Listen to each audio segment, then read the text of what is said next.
कि मध्य प्रदेश की हिस्ट्री में एक बहुत महत्वपूर्ण दिन, जब प्रधानमंत्री जी की जो 2047 विकसित भारत की जो कल्पना है उसको साकार करने के लिए मध्य प्रदेश एक कदम और आगे बढ़ा और माननीय मुख्यमंत्री जी के नेतृत्व में ये प्रदेश लगातार इंडस्ट्रियलाइजेशन हो, नवाचार हो, गुड गवर्नेंस हो, उसमें हम लगातार आगे। मध्य प्रदेश 2047 में कैसा होगा, इसका विजन डॉक्यूमेंट की तैयारी आपको पहले भी पता होगा कि चीफ सेक्रेटरी महोदय की अध्यक्षता में पूरा एक सिस्टम डेवलप किया है और आज माननीय मुख्यमंत्री जी ने मंत्रिपरिषद से आग्रह भी किया है कि सब इसकी तैयारी में जुटें और इसकी समीक्षा करें और निर्धारित समयावधि में जब डॉक्यूमेंट तैयार होकर कैबिनेट के पास आए तब वो पूरी तरह से जो मोदी जी के सपनों का मध्य प्रदेश है, मोदी जी के सपनों के भारत को बनाने, उसमें पूरी उसकी पार्टिसिपेशन रहे, उसकी सहभागिता रहे।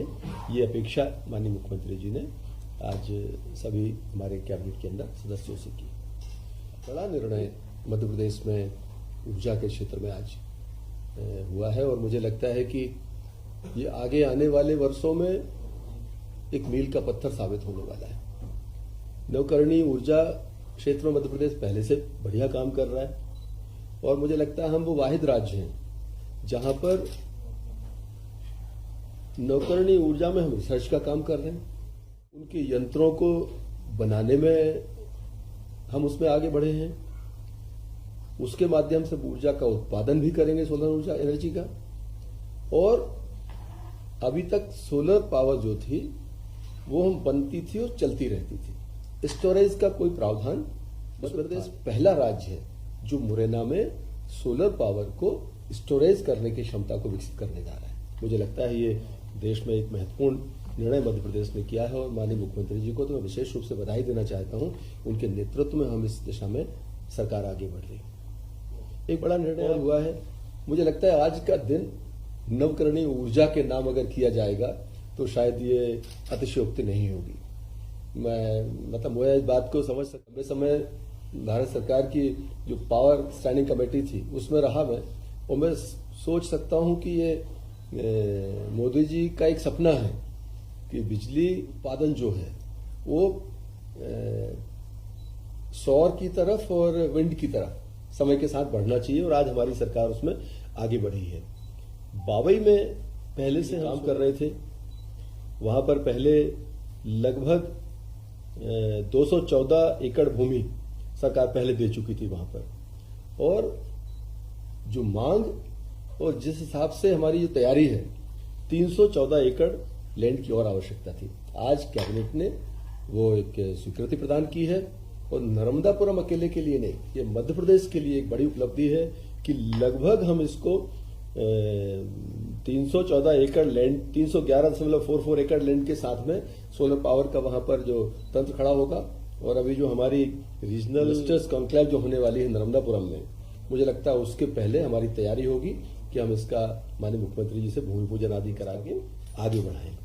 और इस परियोजना की बनने से मुझे लगता है इसका क्षेत्रफल विस्तार होने से मध्य प्रदेश में सोलर पावर को लेकर एक मांग जो है कि डिमांड और सप्लाई के बीच में जो एक गैप बनता है कई बार, उसकी पूर्ति में इसकी महत्वपूर्ण भूमिका रहेगी। एक हमारा एक भोरी भोपाल जिले में, इसमें भी भूमि आवंटन की और आवश्यकता थी, तो आज को लगभग 21.494 हेक्टेयर भूमि नवीकरणीय ऊर्जा के लिए आज हस्तांतरण करने के लिए भी एक अप्रूवल हमारी सरकार ने दिया है।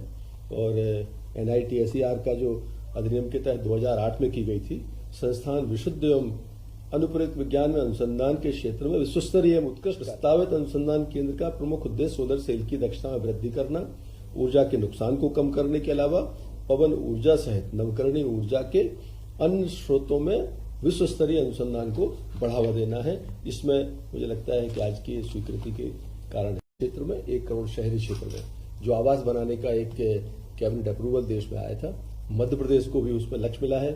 और आज हमारी मंत्रिपरिषद ने माननीय मुख्यमंत्री जी के नेतृत्व में उसको भी अप्रूव किया है कि आगे समय में हमारी जो आवास की योजना है उस पर भी शहरी और ग्रामीण क्षेत्रों में समान रूप से लोगों को लाभ मिलेगा और स्वयं की भूमि पर लगभग सरकार उसमें देने वाली है। और आवास के क्षेत्र में पैसा जाने से एक साइकिल विकास की बढ़ती है। आदमी के पास पैसा जाता है, फिर वो पैसा बाजार में जाता है, स्टील इंडस्ट्री को फायदा होता है, ईंट बनाने वाले को फायदा होता है, कारपेंटर को फायदा होता है, चिनाई वाले को, तो पूरा एक सिस्टम चलता है। तो मध्य प्रदेश में उस योजना के लागू होने से भी काफी लाभ होना है। ये मुख्य विषय थे जो आज की कैबिनेट में माननीय मुख्यमंत्री जी की अध्यक्षता में मध्य प्रदेश के अंदर आज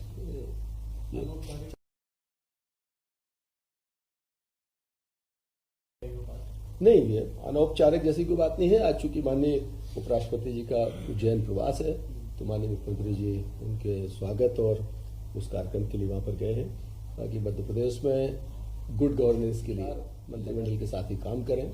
और जो सरकार की मंशा है, माननीय मुख्यमंत्री जी का जो एक लक्ष्य है कि आम आदमी तक हमारी सरकार की पहुंच हो, हर हाल में हमें उस पर काम करने की तरीके से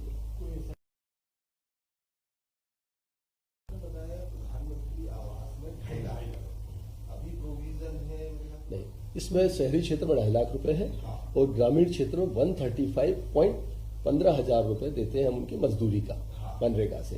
तो 1 लाख सीधा हितग्राही को मिलता है। अगर वो मजदूरी करना चाहता है तो 15,000 रुपए मजदूरी की एवज में उसको प्रदान किया जाता है। ग्रामीण क्षेत्रों में 1.5 लाख रुपए का जो हमारा वो है, उस तरह का बैरियर रहेगा, और शहरी क्षेत्र में 2.5 लाख रुपए का रहेगा। नमस्कार साथियों, नई वीडियो में आपका स्वागत है। तो दोस्तों, चैनल पर पहली बार आए हैं तो लगे यहाँ सब्सक्राइब करें ताकि आपको नए नए अपडेट मिलते रहें। तो मध्य प्रदेश सरकार की आज होने वाली कैबिनेट बैठक में फरवरी में होने वाले GIES समिति को लेकर अहम फैसला होने की संभावना है। इसमें निवेशकों को सुविधाएं देने और निवेश प्रोत्साहित करने का मुद्दा प्रमुखता से आएगा। इसके साथ ही मुख्यमंत्री डॉक्टर मोहन यादव की सरकार 1 साल कार्यकाल पूरा होने पर 13 दिसंबर को होने वाले कार्यक्रमों पर भी बैठक विचार हो सकता है। माना जा रहा है कि बुधनी विजयपुरा उपचुनाव का प्रचार खत्म होने के बाद हो रही बैठक में सीएम प्रशासनिक कसावट पर भी चर्चा कर सकते हैं। इसके साथ ही मध्य प्रदेश उद्योग नीति 2024 पर भी मोहन कैबिनेट में चर्चा होगी। इसमें प्रदेश में उद्योगों की राय आसान करने को लेकर नीति में प्रावधान किए जा सकते हैं। साथ ही पिछले और आदिवासी क्षेत्रों में उद्योगों को बढ़ावा देने पर फोकस किया जा रहा है। इसमें बड़े उद्योगों के लिए राज्य स्तरीय और छोटे उद्योगों के लिए जिला स्तर पर ही अनुमति मिल सकेगी। इन विषयों पर भी हो सकती है चर्चा। 30 जून और 31 दिसंबर को सेवानिवृत्त होने वाले कर्मचारियों को वार्षिक वेतन वृद्धि पेंशन के निर्धारण पर भी चर्चा हो सकती है। धान, ज्वार, बाजरा के समर्थन मूल्य पर भी खरीदी शुरू होने पर भी बैठक में चर्चा हो सकती है। मध्य प्रदेश के सीएम मोहन यादव आज यानी 12 नवंबर को कैबिनेट मीटिंग करेंगे। बैठक में कई महत्वपूर्ण प्रस्तावों को मुहर लग सकती है। बता दें कि मंत्रालय में सुबह 11 से बैठक शुरू होने वाली है। इसके बाद ही सीएम मोहन यादव दोपहर 1:30 बजे भोपाल से उज्जैन के लिए रवाना होंगे। उज्जैन में अखिल भारतीय कालिदास समारोह का आयोजन किया गया है, जिसमें सीएम शामिल होंगे। इस कार्यक्रम में उप राष्ट्रपति जगदीश धनखड़ मौजूद रहेंगे।